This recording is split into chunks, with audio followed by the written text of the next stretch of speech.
বাঙালি রান্নায় হাঁসের মাংসের কদর বহুদিনের। বিশেষ করে গরম ভাতের সঙ্গে হাঁসের মাংস ভুনা ভালোবাসেন না এমন মানুষ খুঁজে পাওয়া কঠিন। ছুটির দিনের দুপুরে বা অতিথি আপ্যায়নে একটি আস্ত রোস্ট করা হাঁস নিমেষেই আপনার খাবার টেবিলের আকর্ষণ বাড়িয়ে দিতে পারে। সঙ্গে একটু পোলাও হলে তো কথাই নেই, যেন রাজকীয় ভাব।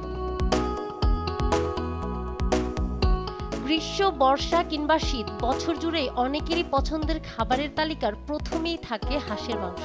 অনেকে আবার হাঁসের মাংসের ভিন্ন স্বাদ নিতে একা কিংবা বন্ধু সমেত বা পরিবার নিয়ে চলে যান পরিচিত কোনো রেস্তোরাঁয়। এই সুস্বাদু মাংসটি দিয়ে গতানুগতিক কারি বা ভুনা ছাড়াও আরো অনেক রকম দারুণ সব পদ তৈরি করা যায়। হাঁসের মাংসের ঝোল রান্না গরম ভাতের সঙ্গে খেতে অতুলনীয়। হাঁসের মাংস কাজু বাদাম, পোস্তদানা, পেঁয়াজ এবং অন্যান্য মশলা মিশিয়ে রান্না করা হয় রেজালা। মিষ্টি ও সুগন্ধযুক্ত কোরমা হিসেবেও রান্না করা যায় এ মাংস। সরিষার তেল আর বাদাম বাটা দিয়ে হাঁস ভুনা, শীতকালীন সবজি দিয়ে হাঁস রান্না, এছাড়াও ক্লাসিক্যাল ডাক রোস্ট তো আছেই। হাঁস দিয়ে একটি বিখ্যাত ফ্রেঞ্চ রেসিপি হলো হাঁসের মাংসের সঙ্গে কমলার মিষ্টি টক সসের মিশ্রণে অসাধারণ একটি রান্না। হাঁসের মাংস আর বিভিন্ন সবজির সঙ্গে সয়া সস, আদা রসুন দিয়ে বানানো স্টিয়ার ফ্রাই, ফ্রাইড রাইস বা নুডলসের সঙ্গে খেতে দারুণ লাগে।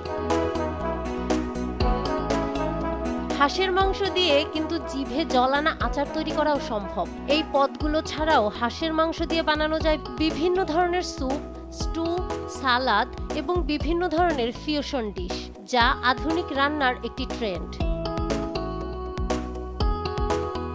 হাঁসের মাংসের রয়েছে নানা পুষ্টিগুণ। এটি যেমন সুস্বাদু খাবার, তেমনি এতে আছে যথেষ্ট পরিমাণে প্রোটিন, ভিটামিন ও মিনারেলস। প্রতি 100 গ্রাম হাঁসের মাংস থেকে প্রায় 300 ক্যালোরি পাওয়া যায়। এছাড়া vitamin B complex, thiamine, iron, zinc, vitamin বি6, ফসফরাস এবং ম্যাগনেসিয়াম যথেষ্ট পরিমাণে পাওয়া যায় হাঁসের মাংসে।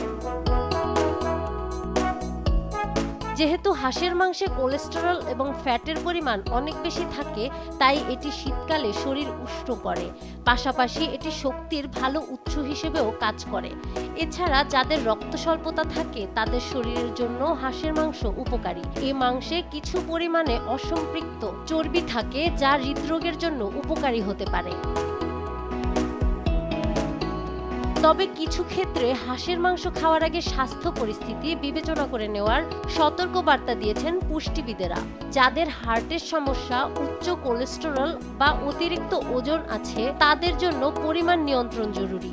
এছাড়া হাঁসের মাংস গ্যাস্ট্রিক বাড়াতে পারে। অনেকে আবার অ্যালার্জির সমস্যায়ও পড়েন। এছাড়া ডায়াবেটিক রোগী কিংবা উচ্চ রক্তচাপ আছে, গাউট, লিভারের সমস্যা বা উচ্চ ইউরিক অ্যাসিড আছে, অথবা প্রোটিন খাওয়ার বিধিনিষেধ আছে, তাদেরও হাঁসের মাংস কম পরিমাণে খাওয়াই ভালো। সাধারণত হাঁসের মাংস খাওয়ার ক্ষেত্রে 1-2 টুকরো হিসেবে 30 থেকে 60 গ্রাম পরিমাণ খাওয়াটাই সুষম হবে। হাঁসের মাংস রান্নার ক্ষেত্রেও রয়েছে কিছু নিয়ম। রান্নার আগে ত্বক থেকে বাড়তি চর্বি কেটে ফেলা ভালো। হাঁসের মাংস কমপক্ষে 74 ডিগ্রি সেলসিয়াস তাপমাত্রায় রান্না করা উচিত। আবার ফ্রিজে বেশি দিন সংরক্ষণ না করে তাজা মাংস রান্না করে ফেলাই ভালো। অতিরিক্ত মশলা, তেল বা ঘি দিয়ে রান্নাটাও এড়িয়ে যাওয়াই উত্তম।